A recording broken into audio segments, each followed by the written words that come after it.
Rob Shogun Howell aprendeu cedo: ou você enterra sua dor, ou ela enterra você primeiro. Aos 12 anos, ele já invadia casas. Aos 16, ele buscava uma sentença de prisão de propósito, não por sobrevivência, mas por vingança. A dor o fortaleceu, a metanfetamina o impulsionou, a irmandade o acolheu. Enquanto muitos buscavam liberdade, Rob queria ser preso para pagar uma dívida de sangue. Nenhum juiz resolveria isso.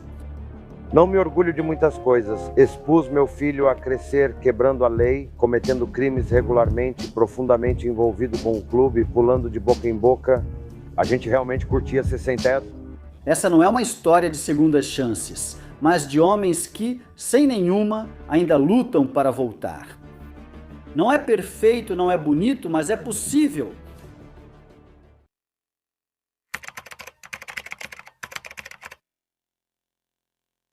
Ele nasceu em uma cidade onde postes de luz eram mais pais que os próprios, quadras de basquete te criavam e bocas de fumo te alimentavam.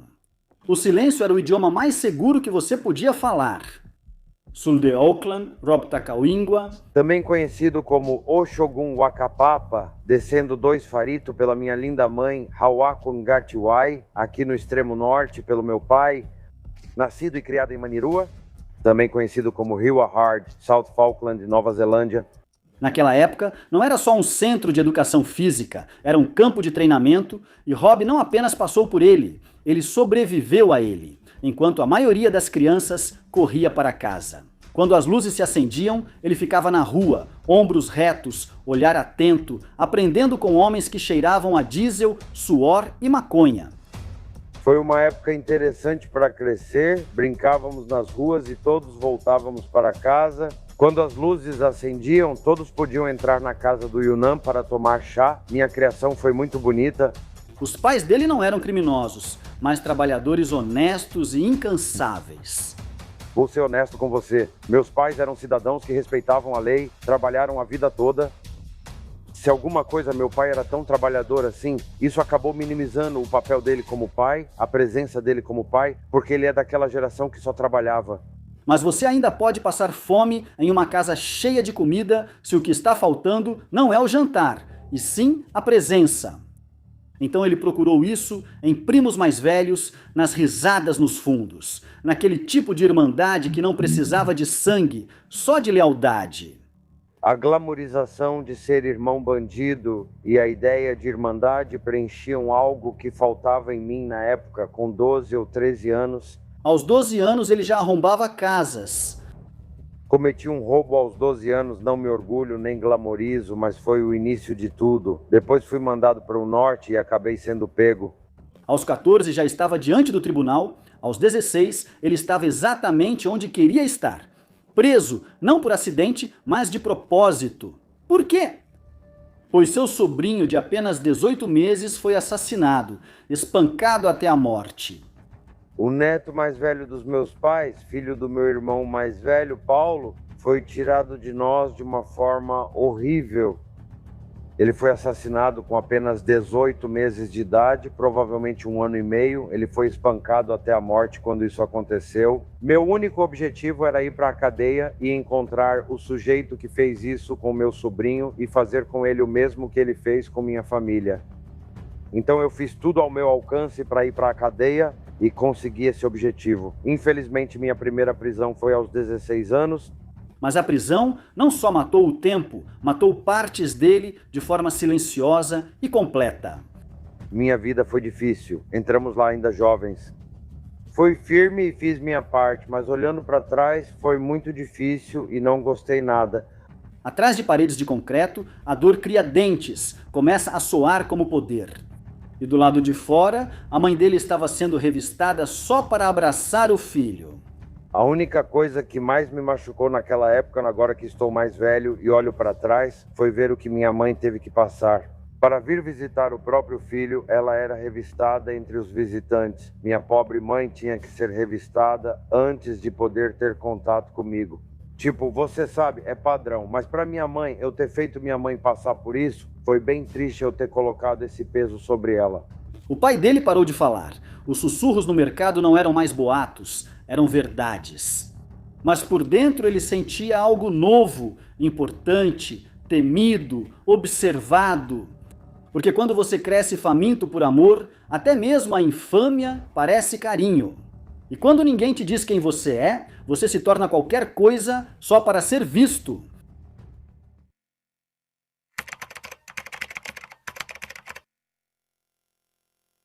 Ei, irmãos, cansados das besteiras e censura do YouTube, é hora de se libertar. Por isso fui para o Patreon, onde ofereço o conteúdo sem censura que vocês querem. Junte-se à minha galera e aproveite vários benefícios. Acesso antecipado exclusivo a todos os vídeos dias antes do YouTube, experiência 100%, sem anúncios, conteúdo sem censura, discussões na comunidade sem restrições, o dobro de conteúdo, 2 vídeos incríveis toda semana, acesso Very Important Person, interação direta comigo dentro do Scoop, atualizações exclusivas do mundo dos motociclistas que você não vai encontrar em nenhum outro lugar. Quer entrar para a Elite? Acesse o link do Patreon já. Seu apoio não só nos mantém na estrada, como também alimenta uma revolução de conteúdo sem censura e sem restrições. Junte-se agora e desbloqueie um mundo de benefícios exclusivos. Ele pensava estar atrás de uma onda, mas encontrou um trono. Tudo começou na sala de estar de um primo. Uma noite, uma tragada e uma mentira. Só desta vez. Minha primeira experiência com metanfetamina na Nova Zelândia foi em 2000 ou 2001, após minha segunda temporada na prisão. Foi intimidador. Irmão, coloquei essa fachada, tipo, sou eu. Eu tinha um primo mais velho na época que era assim. Sabe, ele estava distribuindo um pouco de metanfetamina por Auckland na época. E ele me deu uma chance e caramba, não teve volta. Eu adorei. Mas a metanfetamina não vem com pausas, ela vem com ilusões. E Rob, ele acreditou em cada uma delas. No início, era euforia, adrenalina, clareza e a sensação de que tudo fazia sentido após anos. Mas por trás daquela excitação havia algo ainda mais sedutor. Controlar drogas era meu modo de lidar com as situações. Quando eu era jovem, faltava um pouco de atenção em casa, então eu ocupava meu tempo com o uso recreativo de drogas. Comecei com maconha, daqui a pouco LSD tomando umas doses, depois partimos para as carreiras. E então, eventualmente, acabei me tornando um viciado em metanfetamina qualificado. Porque a metanfetamina não só acelerava ele, ela elevava ele. Ele não se sentia mais quebrado, ele se sentia importante naquela época. Ei, porque vamos ser honestos, tudo começou com o nome D, porque aqui na Nova Zelândia era chamado de puro. Bem, definitivamente não é mais puro, mas a maneira como aquilo me fazia sentir naquela época era incrível. Naquele tempo, as ligações não paravam, as portas nunca se fechavam, todos precisavam de algo, e Rob sempre tinha o que queriam. A casa do tráfico virou o império dele e com isso vieram os seguidores. Não eram amigos, nem família, mas viciados que trocariam qualquer coisa por uma dose. Dignidade, lealdade, até o próprio sangue. Rob. Ele começou a gostar da sensação de ser necessário, mesmo que viesse da destruição. Tenho que lembrar, eu tinha 22, 23 anos nessa época, e sentir isso com essa idade é como você só quer mais e mais e mais. Vou ser honesto com você, irmão Dave, eu era mais viciado no estilo de vida do que no próprio uso e no vício. Uma coisa que eu percebi cedo é, mano, se você tem metanfetamina, as pessoas fazem qualquer coisa por você. Os viciados e eu. Na época eu me alimentava disso. Eu adorava ter poder sobre as pessoas, fosse mulher ou homem, só porque eu tinha um pacote. Mas o metanfetamina não dá poder, ele aluga esse poder ao custo de todo o resto. Sua rainha grávida e sufocando com a fumaça foi embora.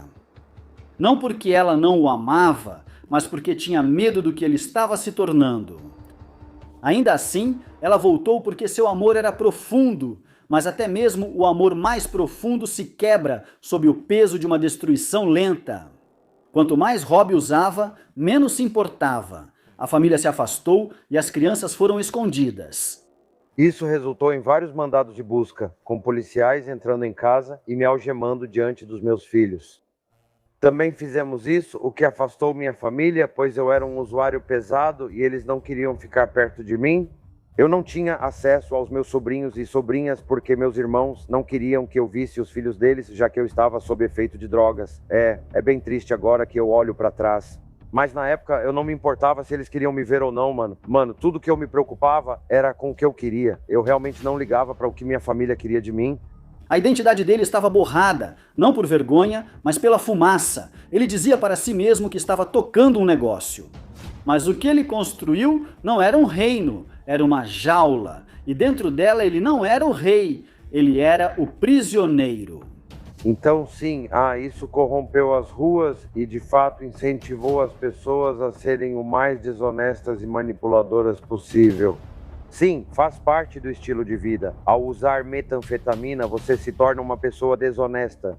Isso, na verdade, acontece lentamente e você nem percebe que está tendo esse efeito em você. Até que você esteja nesse buraco, até que esteja fundo nessa trincheira. O que ele não percebeu foi que o silêncio estava ficando cada vez mais alto e a fumaça, por mais densa que fosse, não podia esconder o que estava por vir.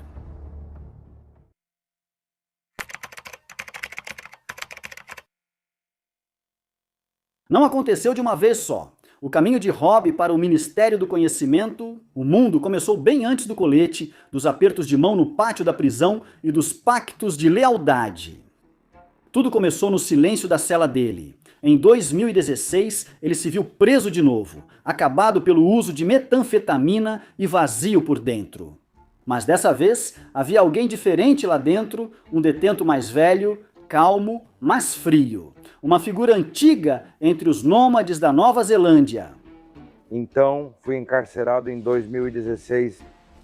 Conheci um homem lá dentro que era da hierarquia. Bem, você sabe, estava com os nômades da Nova Zelândia há muito tempo e eu realmente criei um vínculo com ele.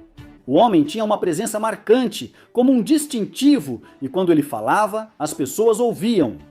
No começo era só conversa, histórias, irmandade, estrutura. Rob, já desgastado pelo vício e pela perda, encontrou conforto na ordem. Porque enquanto a metanfetamina lhe dava poder, o clube prometia propósito.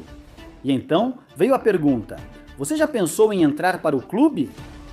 Ele já tinha pensado nisso, embora nunca tivesse dito em voz alta. Já havia sido abordado por outros clubes antes, mas nenhum deles parecia certo. O nômade disse algo que marcou ele. Nós nos separamos dos Blacks em 77, no mesmo ano em que Rob nasceu. Foi isso. A conexão fez sentido. Me ofereceram e até procurei outros clubes para me juntar a essas coisas, mas eu perguntei para ele, eu disse, porque os nômades têm uma coisa, sabe, 77, e eu falei, irmão, o que significa 77? Ele disse que foi o ano em que nos separamos e criamos nosso próprio Kaopapa, longe dos Blacks, e isso marcou porque foi o ano em que nasci. Então ele fez o juramento e foi batizado dentro daquelas paredes de concreto. Quando ele saiu, ele não estava apenas livre, ele foi reivindicado de volta ao mundo. Ele não voltou devagar. Ele mergulhou direto na vida, nas motos, nas viagens, na representatividade e na metanfetamina. Estava lá, esperando por ele. Em menos de um mês, ele voltou a usar e também a traficar, ganhando destaque e subindo nas hierarquias.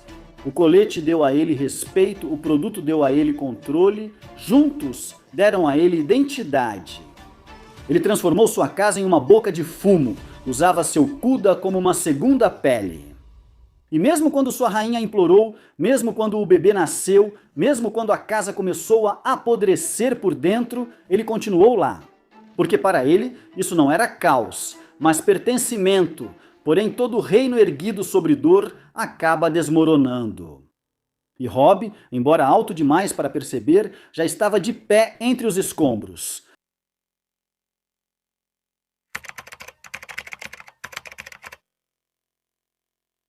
A casa já não era mais um lar, era uma armadilha. 24 horas por dia, portas nunca trancadas, canos nunca frios, e o caos ecoando por todas as paredes. Mas no meio de tudo isso, ela estava grávida, sua rainha carregando uma vida enquanto se afogava na fumaça. Ela tentou ser forte, mas os vapores, o barulho e o vício de Robson ficaram insuportáveis. Então ela estava realmente grávida em uma boca de fumo. Ela estava cercada por metanfetamina sendo consumida 24 horas por dia, 7 dias por semana.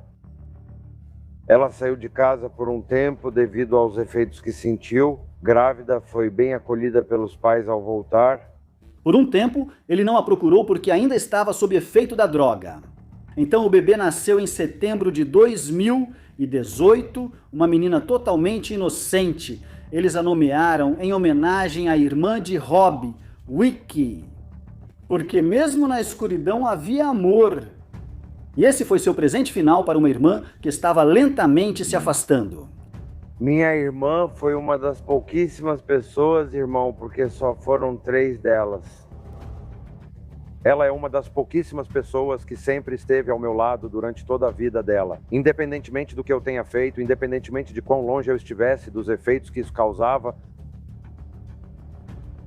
ainda sou afetado por isso. Dave, ela não era só minha irmã, era minha melhor amiga, minha parceira de crime, minha cúmplice se eu precisasse de uma, sabe?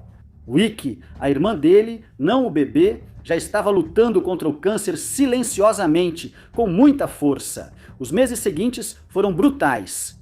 Wiki foi definhando aos poucos, e Rob também.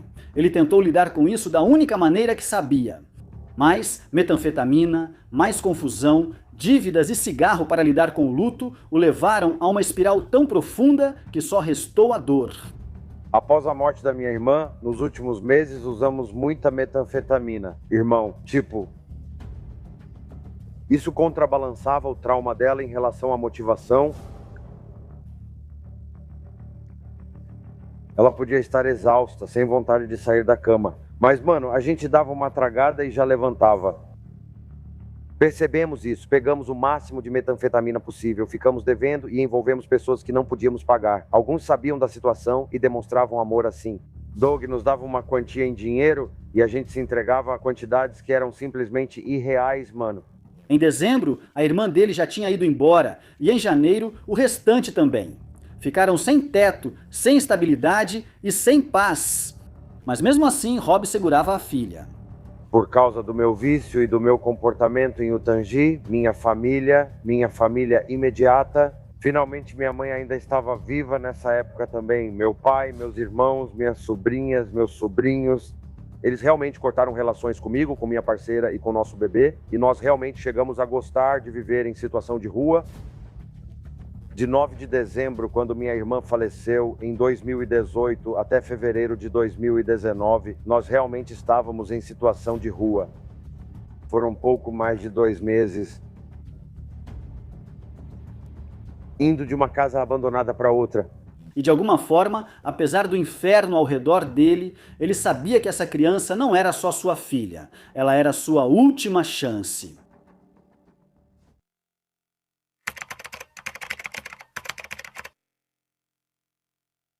Eles não tinham nada, sem dinheiro, sem casa, sem plano, apenas um ao outro e um recém-nascido, dormindo em uma mochila que Rob cortou para ela respirar enquanto estava junto ao peito dele.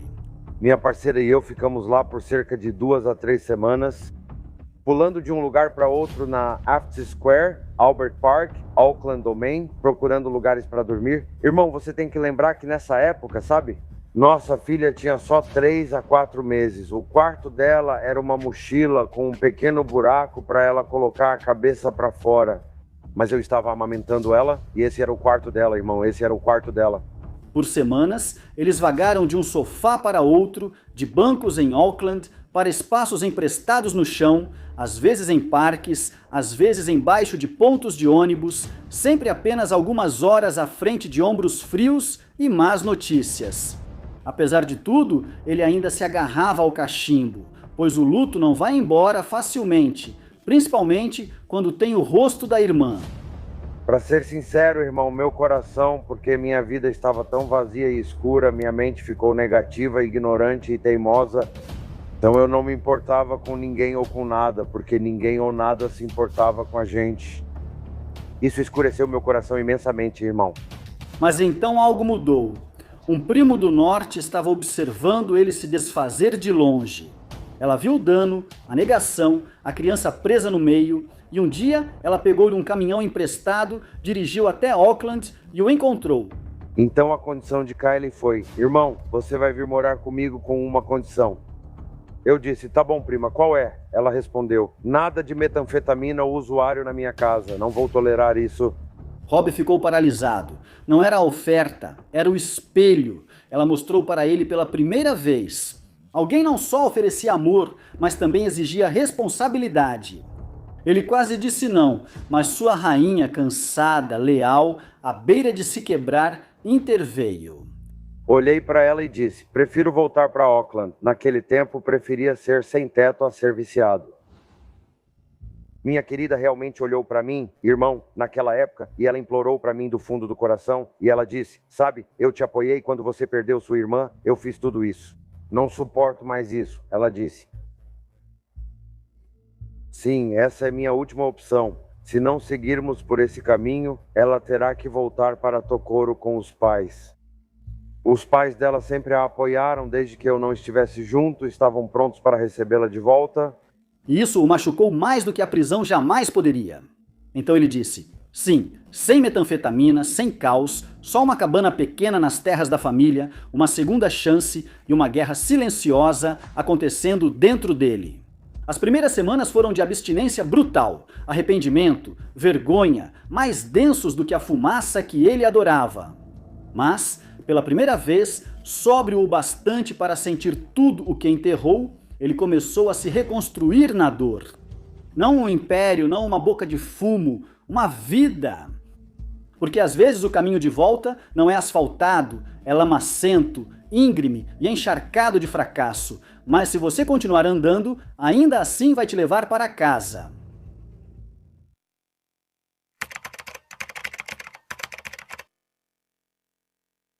A recuperação não veio em linha reta, veio em curvas acentuadas, promessas quebradas e centenas de momentos silenciosos em que Rob teve que escolher entre a droga e o bebê. No início ele foi firme, seguiu as regras e ficou limpo. Man Up deu a ele as primeiras ferramentas: irmandade sem a fumaça, estrutura sem a rua e algo que ele nunca tinha tido antes: fé. Fui apresentado a um projeto chamado Man Up pelo meu tio Sam, e isso meio que me deu algumas ferramentas para colocar no meu kit aqui, para me ajudar a lidar com a recuperação e largar o metanfetamina pela primeira vez. Ele não se via como um criminoso tentando agir certo, mas como alguém tentando se reconstruir. Mas o diabo não bate duas vezes, ele espera, ele sussurra. E numa noite, não muito tempo depois que as coisas começaram a melhorar, Rob caiu. Ele pegou só uma, depois outra. Vou dizer que isso me impactou e plantou em mim o desejo de me relacionar com nosso Pai Celestial, acolhendo-o no meu coração e vida. E tem sido uma jornada de altos e baixos desde então. Irmão, olha, em um minuto eu estou louvando a Deus, no outro estou procurando uma bolsa. Sabe, vou ser honesto, eu escorreguei ao longo do caminho, sabe? Eu caí ao longo do caminho. Há apenas 5 meses atrás, eu sou humano.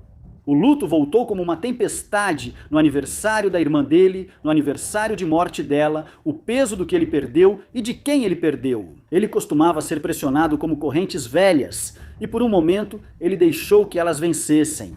Eu tive uma recaída. Só recentemente identifiquei meus gatilhos, como o aniversário da minha irmã ou da morte dela, quando costumo perder o controle. Mas eu saio dos trilhos. Eu perco o controle de vez em quando. Mas desta vez, algo foi diferente. Ele não sumiu, ele não fugiu. Ele admitiu, enfrentou e lutou porque agora ele não estava fazendo isso só por ele mesmo. Ele tinha uma filha que se lembrava das histórias antes de dormir, um filho que o chamava de melhor amigo, uma rainha que o apoiou no inferno e uma comunidade. Agora vejo quem ele é, não quem foi. Ele se levantou de novo. Ele voltou para as reuniões, voltou a rezar, voltou a ficar na frente de salas cheias de desconhecidos e a dizer a verdade. Verdade feia, improvisada, de olhos vermelhos. Porque é assim que a verdadeira recuperação se parece. Não é perfeição, não é inspiração do Instagram. Apenas um homem que continua escolhendo o caminho difícil, porque o amor está esperando no final dele. Estou me aventurando nessa jornada e abraçando isso de braços abertos. São tempos empolgantes, irmão. Outra coisa na qual estou me aventurando no momento é esse negócio aqui em cima que eu toco com meu garoto. Essa é a visão, essa é a direção que quero seguir. E como você pode ver, é algo real. Recuperando-se todos os dias contra a vida e não é necessariamente se recuperando de drogas. Você pode estar se recuperando do luto, da ansiedade, depressão, de traumas. A recuperação abrange uma grande variedade de temas. Irmão, Ele ainda escorrega, às vezes ainda sente falta dela, ainda reza com as mãos trêmulas. Mas agora, quando o sussurro vem, ele sabe o que está em jogo. Ao se olhar no espelho, ele não vê um traficante, viciado ou fantasma. Em Acuda, ele vê um pai, um irmão, um lutador, e que isso é o suficiente.